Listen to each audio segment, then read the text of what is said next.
My mom's life was so rich and complex that even now I learned something from Jean's presentation. Can I move this over? Yes. I'm going to plug in a PowerPoint so you can see even more photos. These will be chronological, starting with a naked baby picture of my mom, which seems appropriate.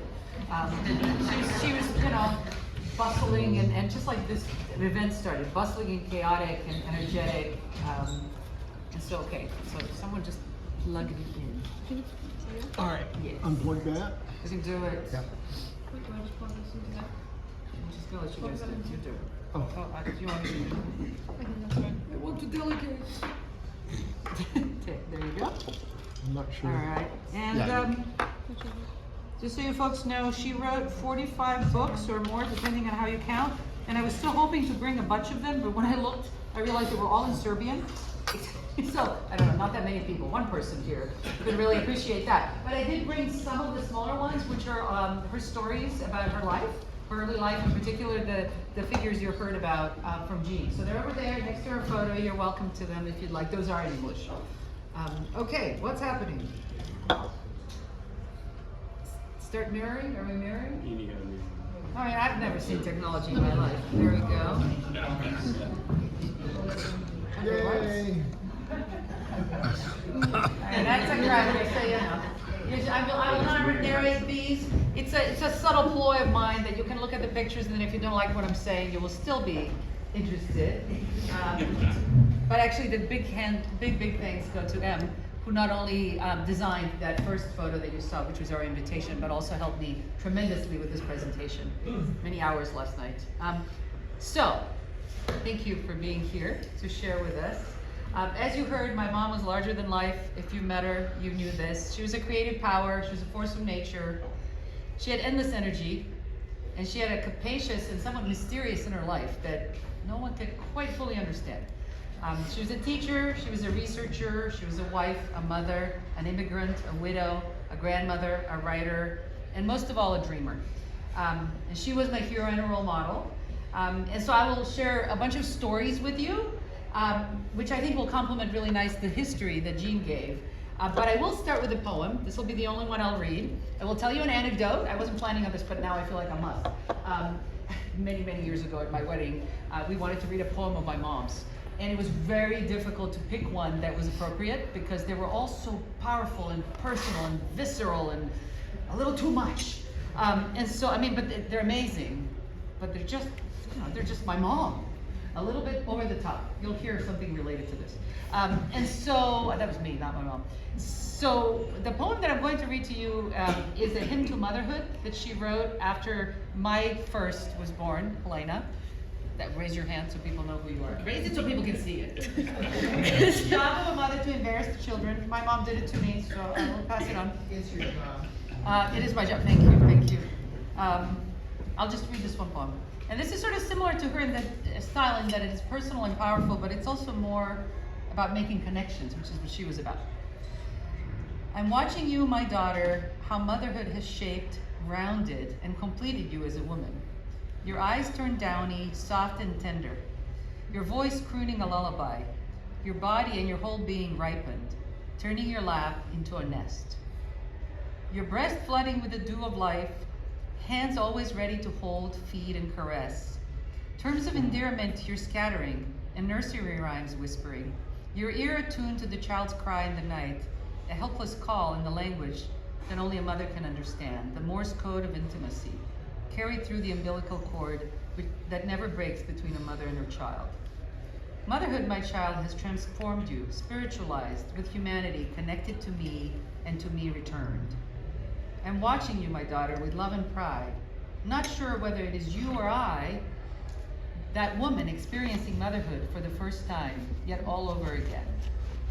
The daughter we're raising together as one woman and a mother, is that you, my first and only child, my revelation and my masterpiece? Or through your child, a newborn life to renew us? Through the most powerful human force, love, in the service of the most powerful human instinct, preservation of humanity. So, expensive. All right, now we go into stories that I'm much more comfortable sharing. So, in addition to being a prolific poet, my mom was a superb storyteller.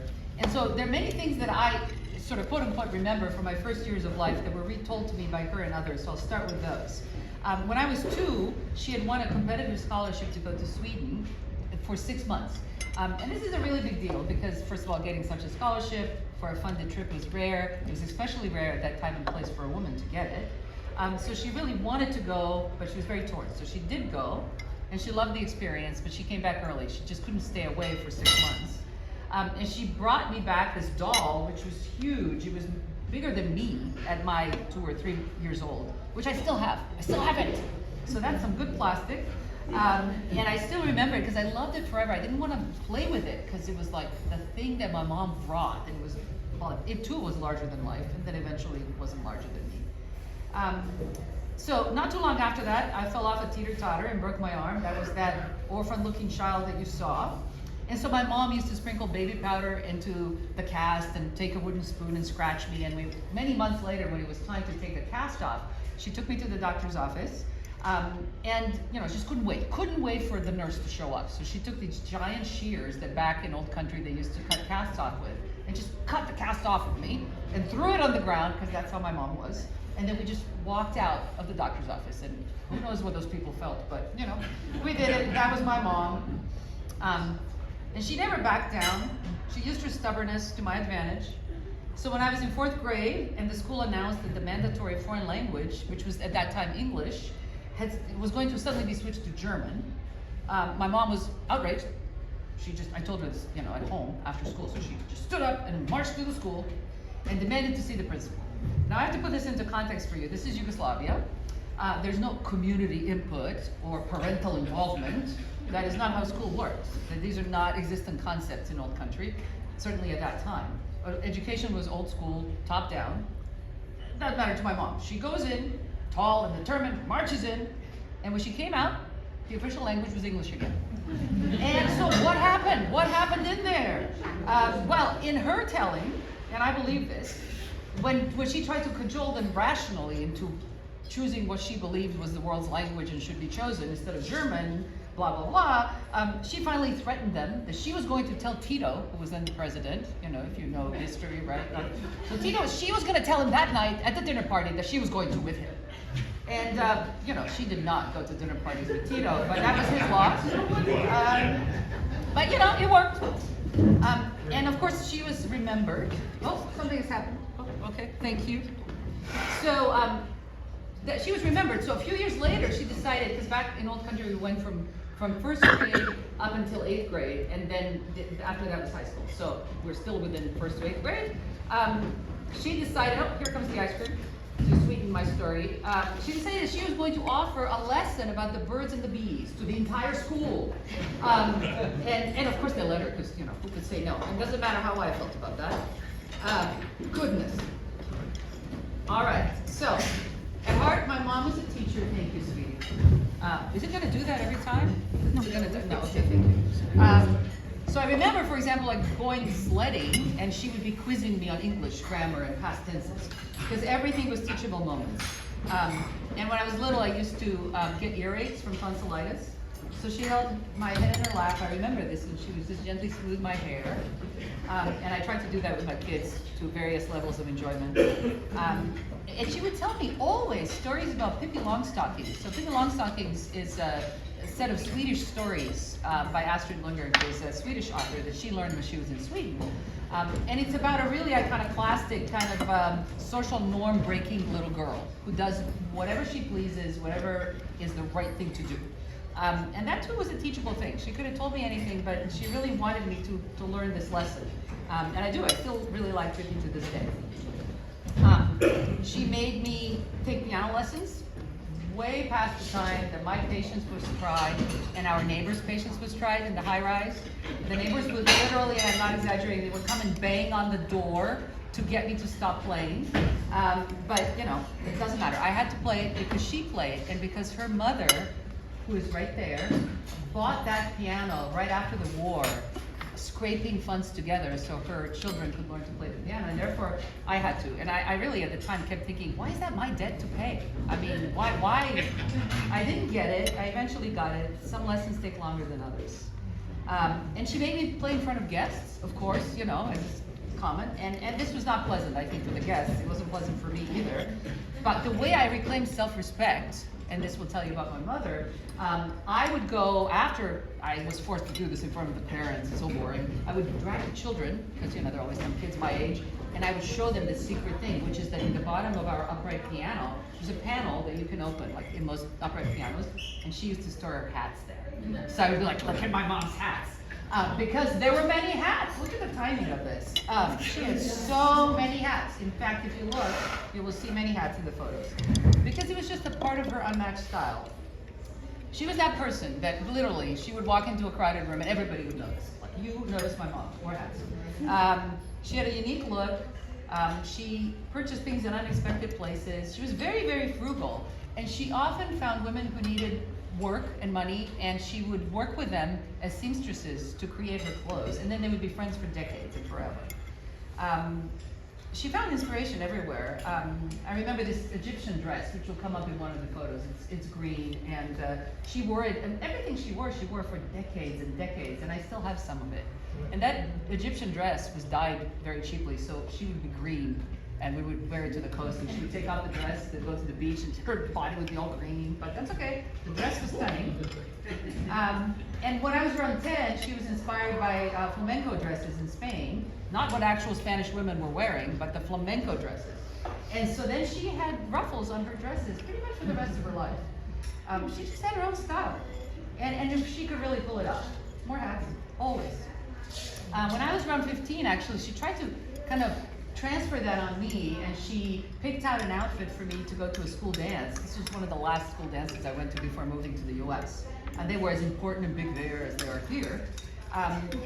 And you know, my experience of wearing a dress with ruffles and this beautiful embroidered top that my grandmother had embroidered, right? So there's so much meaning to this outfit. And I wear it at 15 and I just get mercilessly teased. And so it was horribly unpleasant. But you know, even in that, I remember thinking, you know, kind of up yours. I'm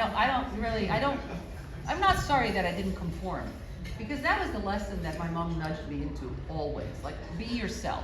I think in that moment I was trying to be her more than myself, but the more I'm like her as I get older, the more I appreciate it. Because she really did do everything her way and on her terms. Nothing was typical, nothing was prescribed, nothing followed any recipe, quite literally, because she was not a cook by any means. But she had this thing that she invented called hot sandwiches. And it was literally just a baguette that you cut into slices, and then you put Swiss cheese, and then you put it in the oven, and you kind of toast bake it. Everybody loved it. I don't know, this is in Yugoslavia, where women cook amazing food. And her mother and great aunt, Tata Ljubica, made these amazing meals that I remember. And my mom could throw a baguette in the oven, and the people would be like, oh, that's really great. We would like that. And it's just something about her aura that was just amazing. She got people excited about things. There is a story that I think Jean remembers about a chili made with green beans when she started to discover American cuisine, but we won't talk about that. But she was just an extraordinary creative force, right? So she created in everything. I mentioned the clothes, she designed those, but she wrote, and that was her biggest creative outlet. She also painted a bit. But her stories, and you've heard a bit of the autobiographical ones, hopefully, you know, if you're interested, you can take some of them. I'm hoping to publish more of them online. We published before she passed away, we published a few, and that made her happy. The point is just to get them out there, because there's just so much. And this was such a part of her that in her final years, and especially as she got dementia, she still wrote, it sounds like I'm just saying this, but actually it was uncanny that even as she would repeat herself, the poems and the stories were really rich. And they just kept coming out, and she would write on everything. She wrote on pieces of paper, or many of her books are written in, so I can't give it to you because they're all written in with her hand, but she just had this need to speak to the world and to write. And so I have to put all of this together. This will take years. And she also gave numerous story readings and classes, and many people here have experienced that, and it's just so meaningful. She could make everyone feel that they could write, and that they could write well, and they had something to say. And that is such a gift. So you heard about her living through World War II, seeing her father in a concentration camp. Actually, her mother was also interrogated. Just so much stuff that she walked through, that she lived through, and then wrote about. And we visited my grandmother and grandfather a lot when I was a child. And then as soon as they passed away, she got motivated to be closer to her brother who was in the US. She had this incredible bond with family. In fact, she used to tell me in the last years of her life, she would tell me what she was dreaming about, and it was very often conversations with her brother and conversation with her parents, and they were always happy dreams. She had the happiest of dreams. Not all of her poems or stories are happy, but the dreams were like a gift she had all her life. And that kind of enduring presence gave her a lot of strength. She took care of my father when he was dying of glioblastoma in Yugoslavia, just as we moved, for 6 months while he was in hospice, in the final stages of brain cancer. And she washed him and talked to him and held his hands through all of it. And then she came to the US, where her degrees were not recognized, and she pushed through years of single parenting. I was 16 when we moved. In the Midwest, a lot of sexism and discrimination, job insecurity, underemployment. She was a widow for 18 years until she met Gene and had moved to California. So she was alone, and I was in college and then in grad school, and I was just building my future while she was grappling with the present. And in the story that Jean just read about how she related to her mother and appreciated it much later, now that I'm older than my mom was when she moved, she was 48 when she moved to the US. It is stunning to me, the courage and the strength. And she didn't moan about it, just like her father didn't complain about being in a concentration camp. She didn't complain about what her life was like in Kansas, where we had this pretty roach-infested apartment. But she just, she made the best of it. And I always think of her as having really the ability to be anything. So she could have been anything. And sometimes I like to imagine her as like a litigator or maybe a realtor, because she could just argue anyone into exhaustion.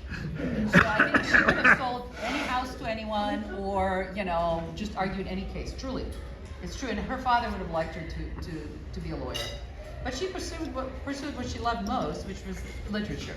And Jean gave you a story about that, so I'm gonna just skip that bit. But basically, let's see. Oh yeah, I want to tell you about my experience watching her get her PhD. So she was getting her PhD when I was a teenager over many years because she was working full time.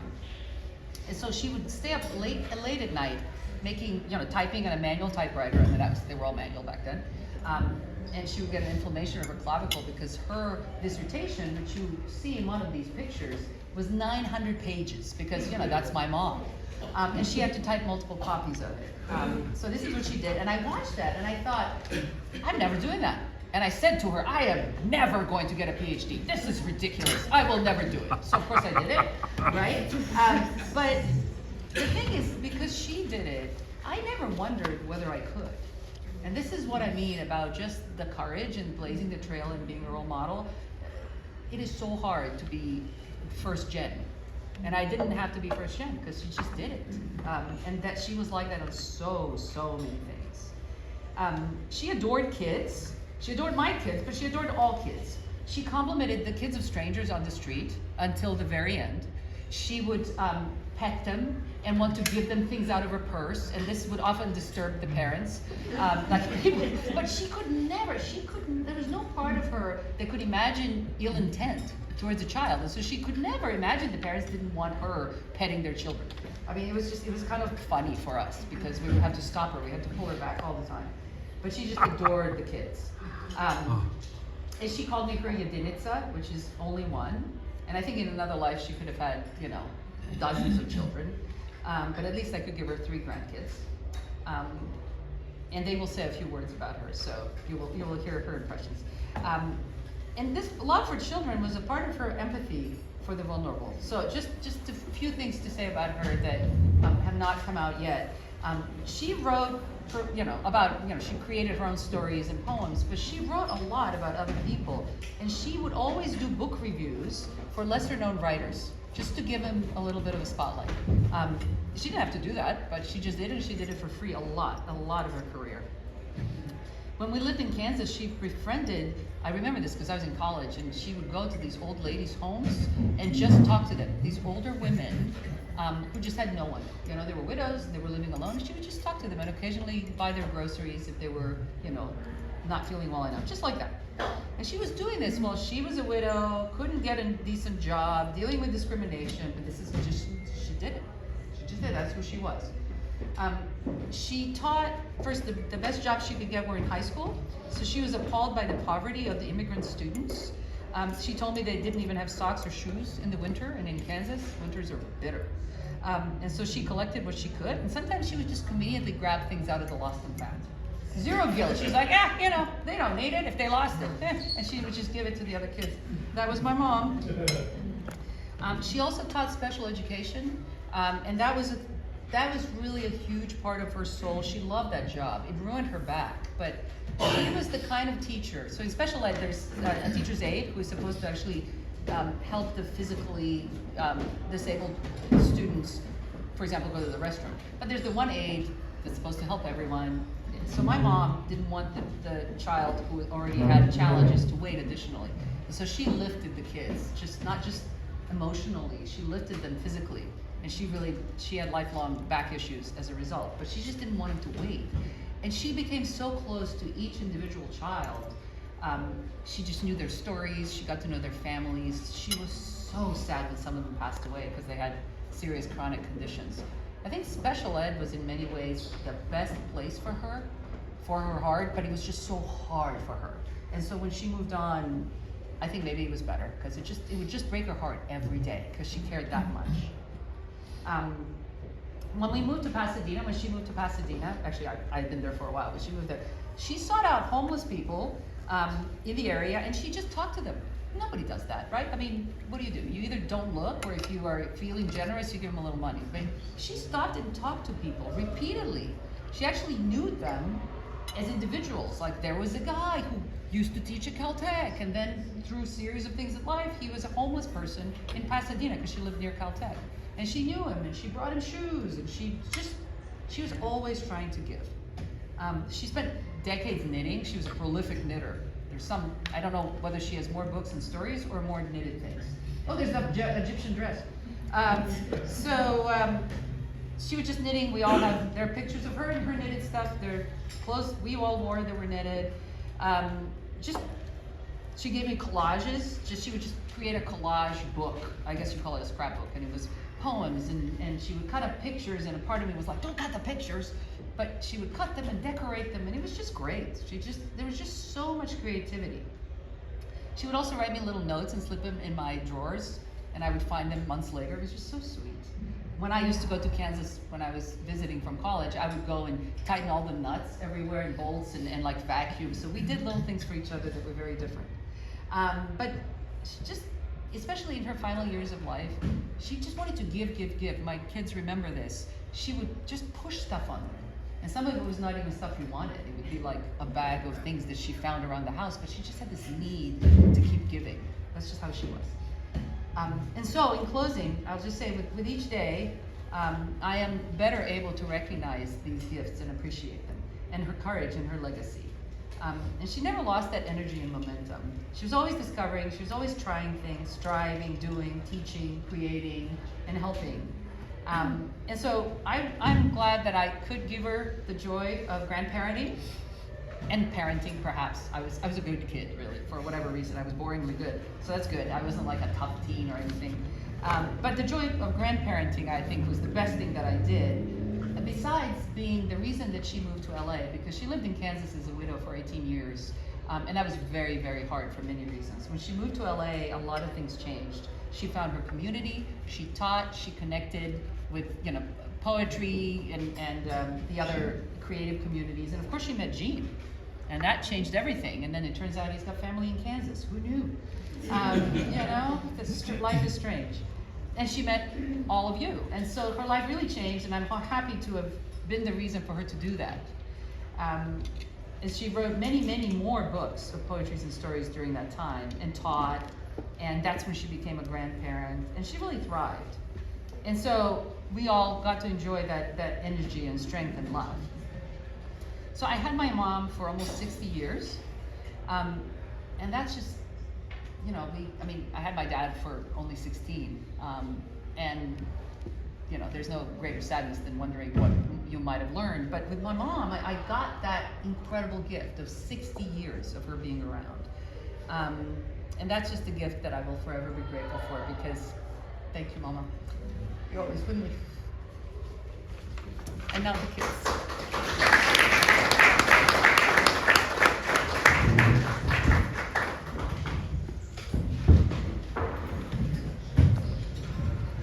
We're gonna go in order of age. So Helena is the oldest, but importantly in our family, the shortest. It had to be said. I also have a few words from our dad, which I'll start with actually, and then I can get into what I've written. Okay, so from our father, Richard Roberts. I want to thank Maya and Jean the opportunity to give my thoughts, to celebrate and remember her mom and his wife, Mira. I was lucky to know her, to be part of her family, and to experience her spirit. For this, I am grateful. I'm also forever in her debt. Mira was responsible for making my family. Her drive and determination to come to the U.S. gave me the opportunity to meet Maya, for Mira to become part of our family, to join my mom, dad, grandmother, brother, sister, and Jean, as well as to have 3 wonderful, amazing kids we have that I love more than anything. On behalf of my parents and grandmother, I want to say that they loved her deeply and appreciated her spirit. For my kids, I want them to remember each day that Mira's indomitable spirit and passion lives on inside each of them. Mira lived her life in the forward direction. She was the human embodiment of Newton's first law. Bodies in motion tend to stay in motion. I think of Mira like Picasso, someone whose work was not an act of aesthetic self-discipline or torture like Hemingway, but rather a passion that flowed out of her like a river that could not be contained. Mira was also a true Enot, which is a term for stubbornness in Serbian, but a joyous one, mostly. And I know each of us have experienced both sides. She engaged. I marvel that she came to St. Joseph every year for Christmas, embraced my family, sang loudly, cooked, with somewhat mixed results, and wore out my grandmother with conversations to the point where she had to take to her bed. Being around Mira was not easy and perhaps sometimes even unsafe. Yes, she really did jut out her chin and say, "Strike me now," over a disagreement on childcare. But also, she uprooted and moved her entire life to California to greet her first grandchild. Whatever argument happened, she always remained engaged, and her commitment to all of us never ebbed. She embraced the waves and storms of life. And with these passions, there was also care. Countless hours spent with Helena, Nikita, and Em, and even me. Her love of writing and role as a teacher provide a model for all of us as a life well lived. Mira often said, "One day you will understand me, but by then I will be long dead." I do think I understand her better today than I did as a teenager. I am fortunate this knowledge came to us while she was still with us. I do miss her, and I carry her memory in my heart. Thank you.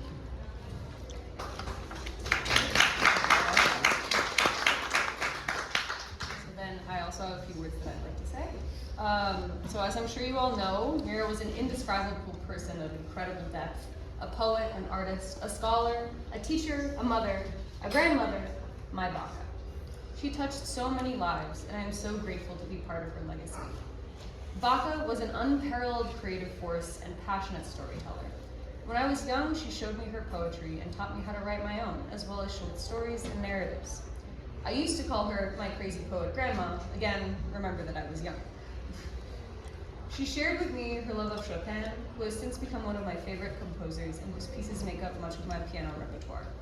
As a teenager, when I discovered that I loved visual art, she would come over and talk to me for hours as I painted. I may never have to read some of her memoirs since I've already heard so many of her stories out loud. I do think she was the only person who might have been disappointed when I decided to pursue science in college and for my PhD rather than the arts. In the 8 or so years that I have studied chemistry, not once can I really remember Baca ever asking me about my work. Instead, every time I talked to her, she would ask me, "Have you written any poems lately? Have you painted anything?" Overall, when I remember my Baca now, I remember the wholeness of who she was as a person, who she was, what she did, what she cared about, how she impacted the people around her. But truly, when I think of her, I think of lying on her bed and unfocusing my eyes to let the patterns of her stuccoed ceiling drift around as I fell asleep. I remember rolling a little wooden toy up and down her arm in a child's attempt to give her a massage. I remember trilling my tongue against the roof of my mouth as she taught me how to roll my R's. I remember picking at the scratchy lines of thread she sewed into my clothes because she was always adding color to everything. I remember glitter glue, tinseled yarn, metallic eyeshadow, and sometimes a little lipstick on the teeth when she'd smile. But that didn't matter because she just wanted to share a laugh with me. In all of these little things, I remember a person who was another home to me and who will always be part of me. Every time I paint, draw, sing, make music, I'll bring her with me.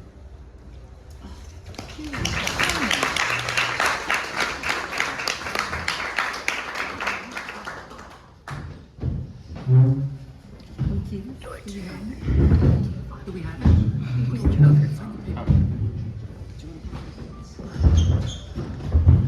There's a speech Dog ate it. Oh, you did? What? What is it? We're in search of one speech, so do you want to go next? It all works. Can you see? You want glasses? I'm good, thank you. My grandmother was a headstrong woman. She was, as my father just said, what the Serbs would call an ina. She was determined to move to this country, determined to write, determined to live in the fullest way. Her inner spirit was reflected in her appearance in a way I have not seen with anyone else, always shining in some fancy outfit that frankly no one else could pull off, towering above.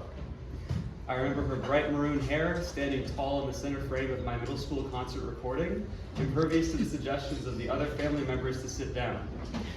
The next day when we watched the video to see how we performed, everyone wondered who that woman was, and while I was embarrassed at the time, I am proud. Only she could make such an impact. I remember thinking for far, far too long that maroon hue was her natural hair color, as I had never seen her wear it any other way. And of course, I remember her poems. Countless, at times in subjects I did not yet understand, but always emotionally true. She was a woman who filtered the world through her art and always bid others to do the same. As interested as she was in our careers and education, she would always ask about our art, about my music, Helen's paintings, M's singing, and the poems we wrote for some middle school assignment that she always wanted to publish. Now with some writing as a hobby of mine, I still think of her and how she might think of my work, and how it measures up to her volumes and volumes of text. When I was a child, my baka would bathe me while reading me stories from Chicken Soup to the Soul. I can still hear the water on my back and the words echoing through the open shower door. Years later, as I struggled with ennui in my early adult life, we would have long conversations about how I'd always have a place in this world and how she would always be my grandmother. And years later still, I remember even as her talkative nature dampened ever so slightly, that spark in her eyes never ever left. That same spark that allowed her to know the world in her way, to know all the people in this room and to be known as she was. Because there was never a moment when that spirit of hers was dampened. She shone through all of the long walks we took during COVID, from the hospital bed where we kept her company, from the kitchen where she was cooking up some unknown and undefinable attempt at human food, and the countless other places. From the grandest of academic settings to the most intimate of friends, her work was loved, and so was she. Thank you.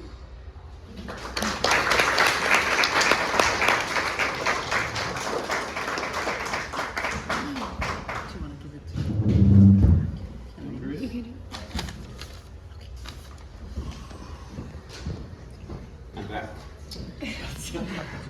This one is from my younger sibling, Em.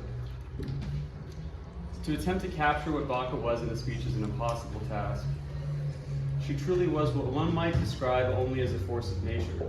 There is no single memory that could stick out above others to me as a defining experience with her, since every experience with her holds a special place of absolute love and inspiration in my heart forever. Knowing all that I know about her, I am so impressed with who she was. Immigrant mother and widow, she truly worked hard for her place in society and would not be denied it, even if it took all her might. Among these challenges, she also never let these unique personality or idiosyncrasies be hidden to a peace society. No, never. She was always unabashedly herself, sporting confident, unique fashion and actions, and always completely true. Her dedication to her goals and staying true to her unique identity truly inspires me day to day. If I ever begin to lose sight of my true self, I like to think of my Baka perhaps sporting one of her many and beautiful and very bold hats, proudly being exactly who she knew herself to be and nothing less. And with that, remember exactly what I strive to be like. Her artistic endeavors too never cease to amaze me. Her numerous poems and stories are dear to me and have helped me feel closer to her. Over the pandemic lockdown, my mother and I worked to collect a large number of her poems into books so the world might access her art and talent. Even in gloomy times like that, reading her poetry brought me such joy and light. I think about the time she put into these, letting her emotions onto the paper truthfully and fully, to convey her true feelings to her audience and make them feel as she does. Her dedication to this craft throughout life, as among many other creative avenues, continually impresses me and motivates me throughout my own pursuits. I always felt supported by Maja, especially in creative endeavors. She attended all my performances, and when those were halted by the pandemic, she loved to listen to me sing over Zoom. She gifted me perhaps the overly generous nickname of her opera singer, and reminded me of it every time I saw her. Her love and support were such an important part of my life, and I'm forever shaped by the impact she has had on me. My apologies. As I embrace my true artistic self, I feel connected to her as I look up to her iconic self-assurance and dedication to her crafts throughout all her hardships. As I said earlier, it is truly impossible to capture who Maja was with speech. She was an artist, an adventurer, a diva, a trailblazer, a go-getter, and the best grandmother I could ever ask for. She will never truly be gone, as her words, works, actions, and all that she was will live forever in my heart and those who she met. Volunteer Maja.